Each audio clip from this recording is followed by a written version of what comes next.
On the first day of December, 1948, a man was found dead on Somerton Park Beach in Adelaide, Australia.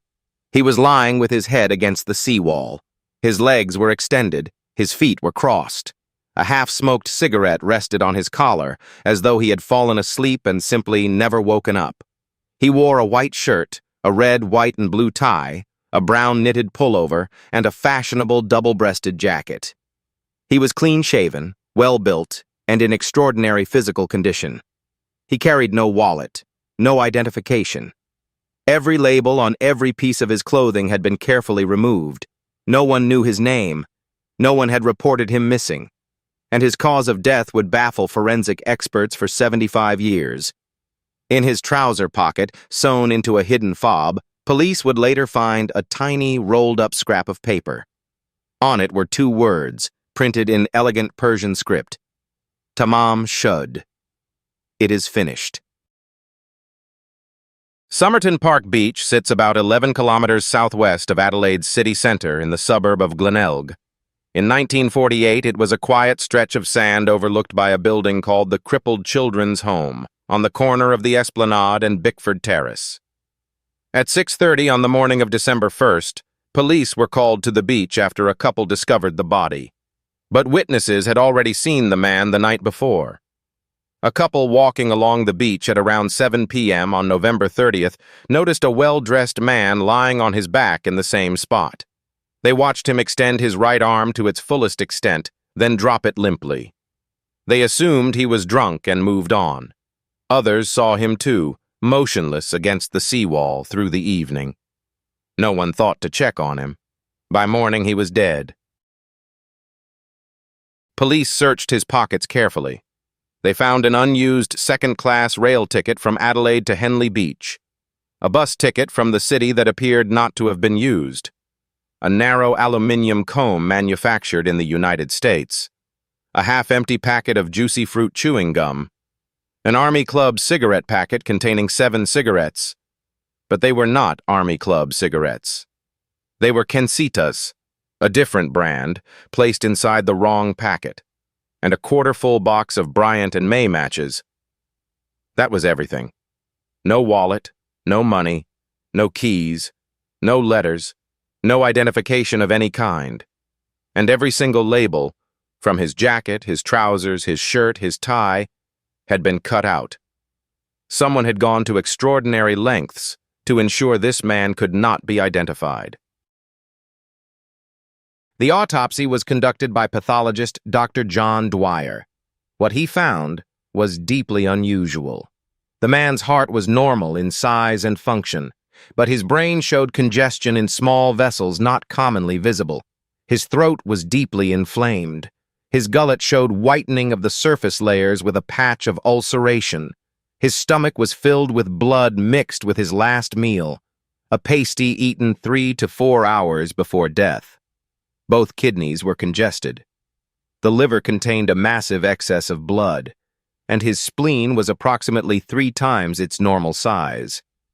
Under the microscope, the center of the liver lobules showed destruction. Dr. Dwyer was unequivocal. Quote, "I am quite convinced the death could not have been natural. The poison I suggested was a barbiturate or a soluble hypnotic." End quote. But here was the problem. Despite extensive toxicological testing, no foreign substance was found in the body. If this man was poisoned, and the pathologist believed he was, the poison left no trace. 6 weeks later, on January 14, 1949, staff at Adelaide Railway Station discovered a brown suitcase in the cloakroom. It had been checked in after 11 a.m. on November 30th, the day before the body was found. The label had been removed. Inside, police found a red checked dressing gown, a pair of red felt slippers, size 7, 4 pairs of underpants, pajamas, 2 shirts, a tie and a pair of trousers with sand in the cuffs, a screwdriver, a table knife with a sharpened edge, scissors, and a stenciling brush. But the most telling detail was this: where labels should have been on every garment, they had been removed, cut out, just like the clothes on the body. There was one exception: On a tie, the name T. Keene had been written, and on a laundry bag, the name Keene appeared again. But exhaustive searches for anyone named T. Keene connected to the case led nowhere. Investigators came to believe the name was deliberately planted, a false trail. In April 1949, a forensic re-examination of the dead man's clothing revealed something that had been missed. Deep inside the fob pocket of his trousers, a small pocket sewn within the larger pocket, was a tightly rolled scrap of paper. When unrolled, it bore two printed words in an ornate typeface. Tamám Shud. The phrase is Persian. It means it is finished or it is ended. Investigators quickly identified the source. The words had been torn from the final page of a book called The Rubaiyat of Omar Khayyam, a collection of 12th-century Persian poetry about fate, free will, love, and the certainty of death. The specific edition was traced to a rare New Zealand printing by Whitcomb and Toombs. Only a handful of copies were believed to exist, and someone had torn the final words from the final page and placed them in a dead man's hidden pocket. It is finished. The search for the actual book led to an extraordinary discovery. A businessman came forward and reported that months earlier, around the time of the man's death, he had found a copy of the Rubaiyat of Omar Khayyam in the back seat of his unlocked car, which had been parked near Somerton Beach. He had kept it. When police examined it, the final page confirmed it. The bottom corner was torn out, matching exactly the scrap found in the dead man's pocket. But on the inside back cover they found something else. Faintly penciled indentations, markings left by someone pressing hard while writing on a page that had since been removed. Under ultraviolet light, detectives could make out 5 lines of capital letters. The first line had been crossed out. The remaining 4 appeared to be some kind of code or cipher. Despite decades of analysis by military codebreakers, intelligence agencies, and cryptographers from around the world, the code has never been deciphered. Some believe it is an encrypted message. Others think it may be the first letters of words, perhaps a poem or a set of instructions. The meaning remains unknown. There was something else penciled inside the book, a telephone number. When detectives traced it, it belonged to a young nurse named Jessica Ellen Thompson, known as Jo. She lived on Mosley Street in Glenelg, just 400 meters from the spot where the body was found. When police arrived at her door, they showed her a plaster cast that had been made of the dead man's face.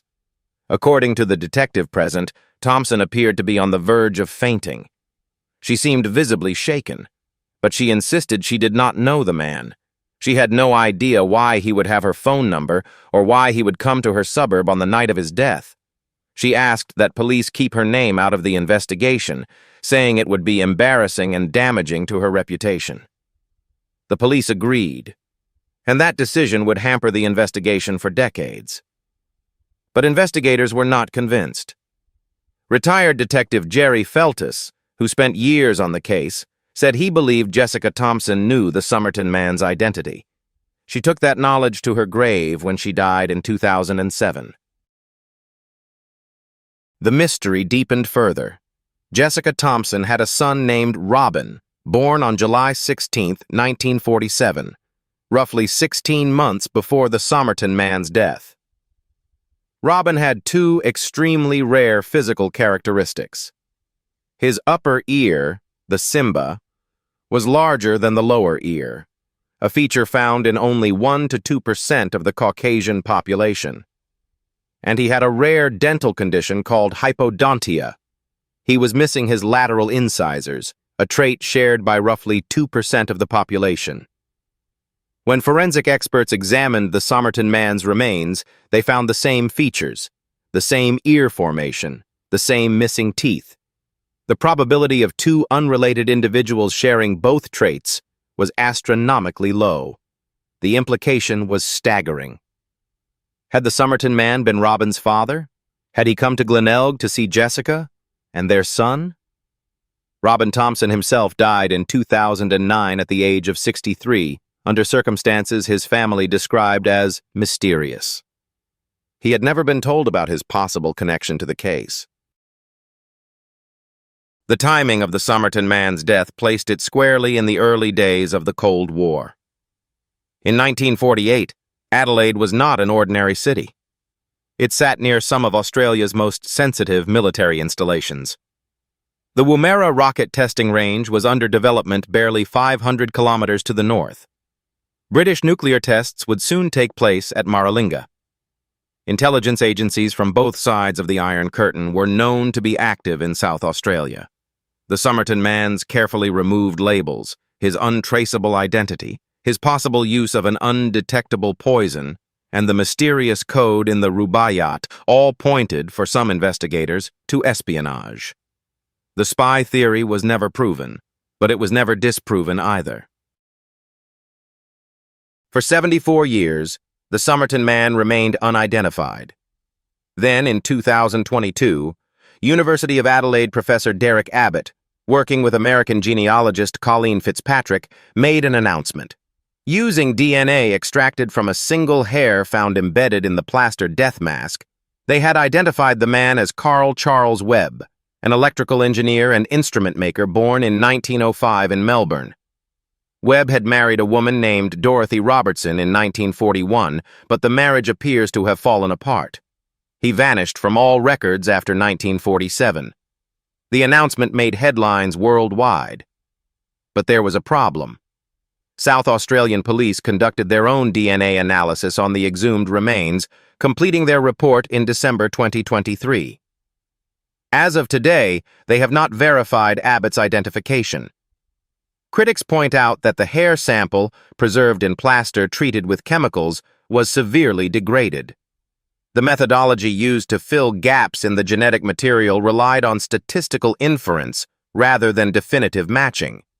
Only one hair was available, making independent verification impossible. The question of who the Somerton man was remains, officially, unanswered. A man lay down on a beach in Adelaide on a warm December evening in 1948. He carried no identification. His clothes had no labels. A nurse who lived 400 meters away denied knowing him, but nearly fainted when she saw his face. A book of Persian poetry had her phone number and a mysterious code. A scrap of paper in his hidden pocket read, "It is finished." His body showed every sign of poisoning, but no poison could be found. He may have been a spy. He may have been a lover. He may have been a father. His name might have been Carl Webb, or it might not. The beach at Somerton Park is still there. The seawall is still there. The tide still comes in and goes out, just as it did on the morning they found him. A well-dressed man with no name, no story, and 2 words in his pocket. Tamám Shud. It is finished.